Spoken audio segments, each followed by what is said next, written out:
Hello student, I am दिशा सोनगरा और आज हम लोग देखने वाले हैं रिसेप्टर रेगुलेटिंग जीन एक्सप्रेशन। ठीक है, मीन्स यहाँ पे क्या हो रहा है कि जो हम ड्रग देने वाले हैं वो जाकर किसको अफेक्ट करेगा, जो डीएनए है उसको अफेक्ट करेगा और जो हमें चेंजेस चाहिए, जो हमारे लिए ज़रूरी है, जो चेंजेस वो आएंगे उस ड्रग से। ठीक है, तो हम और आगे समझेंगे तो आपको समझ में आएगा किस टाइप से हम लोग बात कर रहे हैं। इसमें ट्रांसक्रिप्शन फैक्टर की बात हो रही है, न्यूक्लियर रिसेप्टर की बात हो रही है। तो जो हमारा ड्रग है उसको सबसे पहले क्या करना पड़ेगा, जो हमारी सेल मेम्ब्रेन है उसको क्रॉस करना पड़ेगा। क्यों? क्योंकि जो हमारा रिसेप्टर है वो कहाँ पर है, सेल के इनसाइड है। ठीक है, तो सबसे पहले हमें ड्रग को सेल के अंदर इंटर करवाना है। इसीलिए हमको किस टाइप का ड्रग बनाना पड़ेगा, जो लिपिड सोल्यूबल हो। ठीक है, मीन्स ये जो हमारी सेल मेम्ब्रेन होती है, ठीक है, वो कैसी रहती है, तो लिपिड सब्सटेंस को आसानी से अपने अंदर इंटर करवाती है। इसीलिए हमें उसी टाइप के नेचर का हमारा ड्रग को बनाना होगा जो आसानी से क्या करे, सेल को क्रॉस कर सके। ठीक है, तो हमने उसी टाइप से बनाया है हमारा ड्रग। देन फिर क्या हुआ, यह सेल को क्रॉस करेगा। देन जी रीजन मीन्स कौन सा रीजन आ गया, ये ग्लूकोकोर्टिकोइड रीजन। देन ये यहाँ पे क्या है, हमारा रिसेप्टर है, जो जिसकी फर्स्ट साइड कैसी है, तो COOH कार्बोक्सिल से है एंड इसका सेकेंड एंड कैसा है, तो NH2 अमीन से एड है। ठीक है, ये क्या है, स्टेरॉइड बाइंडिंग डोमाइन। यहाँ पे क्या होगा, जो हमारा ड्रग है वो बाइंड होगा। ठीक है, इसको और हम क्या बोलते हैं, हिंग रीजन, जहाँ पे क्या होगा, ये हिंग आउट को होगा क्या, हमारा ड्रग। देन ये क्या है, DNA binding domain. DNA binding domain में क्या रहेगा, 2 जिंक फिंगर्स रहेगी। जो जिंक फिंगर है वो क्या करेगी, जो आगे चल के ये जो डीएनए है उससे जाकर बाइंड करेगी। ठीक है, ये क्या है, हमारा glucocorticoid receptor. Then HSP90। HSP90 क्या है, एक टाइप का प्रोटीन है जिसका वर्क क्या है कि यह जो हमारा रिसेप्टर है इसको यह न्यूक्लियस के अंदर इंटर नहीं करने दे रहा है, ये यहीं पे इसको पकड़ के बैठा है कि तू यहाँ से हिलेगा नहीं। ठीक है, तो जो हमारा ड्रग है वो क्या करेगा, यहाँ पे बाइंड करेगा। तो सबसे पहले क्या करेगा, जो ये प्रोटीन है HSP90 इसको सबसे पहले दूर हटाएगा, इसको भगाने का काम करेगा हमारा ड्रग, जिससे क्या होगा कि जो हमारा रिसेप्टर है वो आसानी से क्या करे, न्यूक्लियस के अंदर इंटर कर सके। जैसे ही हमारा रिसेप्टर न्यूक्लियस के अंदर इंटर करेगा तो क्या हो जाएगा, ये सिंगल था अभी, तो जैसे ही ये इंटर करेगा ये क्या हो जाएगा, डबल हो जाएगा। यहाँ पे क्या हो जाएगा, ये डुप्लीकेट हो जाएगा। एंड देन फिर क्या होगा कि जो ये जिंक फिंगर है ये क्या करेंगे, यहाँ पे आके बाइंड करेंगे किसके साथ, तो जो हमारा डीएनए है। ठीक है, देन फिर आगे की प्रोसेस क्या होगी, ट्रांसक्रिप्शन होगी। ट्रांसक्रिप्शन से क्या होगा, mRNA बनेगा। ठीक है, फिर mRNA से क्या बनेगा, राइबोसोम, राइबोसोम से प्रोटीन। एंड फिर क्या होगा, मॉडिफिकेशन ऑफ सेल्यूलर फंक्शन। ठीक है, देन फिर हमारा जो सेल्यूलर फंक्शन है उसमें मॉडिफिकेशन आ जाएगा। ये यहाँ पे क्या है, ग्लूकोकोर्टिकोइड रिस्पॉन्सिव एलिमेंट। ठीक है, यहाँ पे क्या हो रहा है, एक रिस्पॉन्स शो करेगा जब जिंक फिंगर किससे जाकर अटैच करेंगे, हमारे डीएनए से। ठीक है, देन अब इसके फंक्शन किस टाइप से है, तो एम्ब्रियोनिक डेवलपमेंट में हेल्प करेगा, ऑर्गन की फिजियोलॉजी में, सेल डिफरेंशिएशन में एंड होम्योस्टेसिस में भी एक इम्पोर्टेंट रोल प्ले करेगा।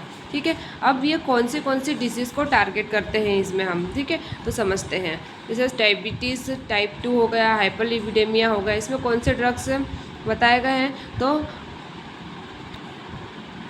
Clofibrate, फेनोबिब्रेट and जैम्फिब्रोजिल। ठीक है, इस टाइप्स के ड्रग क्या हो गए इसमें यूज़ आएंगे। मीन्स इस टाइप के ड्रग हम क्या करेंगे, इनके इसको टारगेट करने के लिए हम इसका यूज़ करेंगे। और कौन से रिसेप्टर को टारगेट करेंगे, तो PPAR अल्फ़ा रिसेप्टर को हम टारगेट करेंगे। किस ड्रग से, तो इन ड्रग से हम क्या करेंगे, टारगेट करेंगे।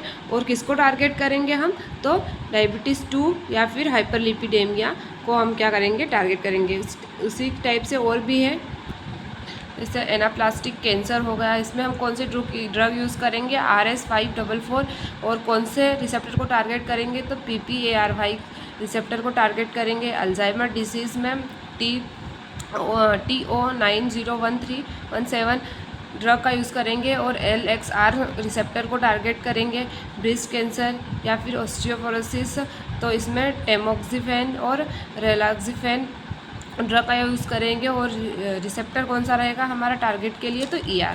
ठीक है, तो इस टाइप से डिफरेंट डिफरेंट रिसेप्टर पे टारगेट होता है और डिफरेंट डिफरेंट डिसीज़ के लिए हम डिफरेंट ड्रग का यूज़ करते हैं। ठीक है, तो ये क्या होगा हमारा एक टॉपिक कंप्लीट। एंड एक और टॉपिक हम इसमें देखने वाले हैं, dose response relationship. Means dose और रिस्पॉन्स का किस टाइप से रिलेशनशिप होता है। तो सबसे पहले हम समझते हैं डोज क्या होता है। तो amount of drug administered in the patient, means कितना अमाउंट में ड्रग हमने पेशेंट को दिया है या फिर कितना ड्रग पेशेंट ने एडमिनिस्टर किया है। ठीक है, जैसे अगर हमने उसको PCM दिया 500 mg का, ठीक है, तो उसने डोज भी कितना लिया है, 500 mg का डोज लिया है, तो ये क्या हो गया उस पेशेंट का डोज। देन नेक्स्ट क्या है, तो response, effect shown by the body to a particular drug, means हमारी जो बॉडी है वो कितना इफेक्ट शो कर रही है उस पर्टिकुलर ड्रग से। ठीक है, जैसे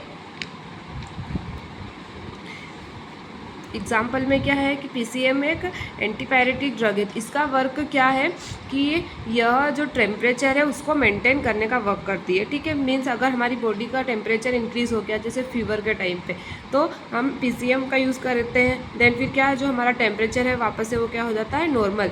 तो PCM के एक डोज से क्या हुआ, एक रिस्पॉन्स शो हुआ कि जो हमारा टेम्परेचर जो ज़्यादा हाई हो गया था वो क्या हो गया, लो हो गया, या फिर क्या बोल सकते हैं हम, नॉर्मल कंडीशन में हो गया है। तो ये क्या हुआ, एक रिस्पॉन्स जनरेट हुआ है।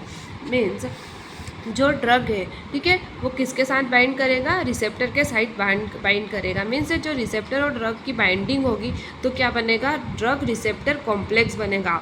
और जब ड्रग रिसेप्टर कॉम्प्लेक्स बनेगा तो क्या होगा, रिस्पॉन्स जनरेट होगा। जैसे यहाँ डायग्राम में भी दिखाया गया है कि ये क्या है, हमारा रिसेप्टर की साइट है। ठीक है, तो यहाँ पे रिसेप्टर की साइड पे क्या हुआ, जो हमारा कोई भी ड्रग है वो आया, ठीक है, और ड्रग आके क्या करेगा, एक इसके साथ बाइंड करेगा रिसेप्टर के साथ। जब इनका दोनों का कॉम्प्लेक्स बनेगा, ठीक है, तो वो क्या कहलाएगा, ड्रग रिसेप्टर कॉम्प्लेक्स। और जब इनका कॉम्प्लेक्स बनेगा तो क्या होगा, रिस्पॉन्स शो होगा। ठीक है, और ड्रग रिस्पॉन्स कर्व, तो ड्रग रिस्पॉन्स कर्व किस टाइप से बनता है, जिसको हम क्या बोलते हैं, रेक्टेंगुलर हाइपरबोला। ठीक है, intensity of response increases with increase in dose. ठीक है, एंड डोज रिस्पॉन्स कर्व को हम क्या बोल रहे हैं, रेक्टेंगुलर हाइपरबोला। इसका एक फॉर्मूला भी होता है। तो जो ये हाइपरबोला क्यों होता है, तो ये क्या ओबे करता है, लॉ ऑफ मास एक्शन को ओबे करता है। ठीक है, अब इसका फॉर्मूला क्या है, तो E max multiply drug divided by KD plus D drug. ठीक है, यहाँ पे E मैक्स, तो E मैक्स क्या है, यहाँ पे मैक्सिमल रिस्पॉन्स, और KD क्या है, यहाँ पे dissociation constant of drug receptor complex. ठीक है, और ये D4 क्या है, तो ड्रग। ठीक है, तो इस टाइप से क्या होगा, हमारा एक ड्रग रिस्पॉन्स कॉम्प्लेक्स हो गया कंप्लीट। देन नेक्स्ट क्लास में हम क्या करेंगे, एक नेक्स्ट टॉपिक देखेंगे। इसमें अगर आपको कोई भी डाउट हो तो आप पूछ सकते हैं। ठीक है, थैंक यू।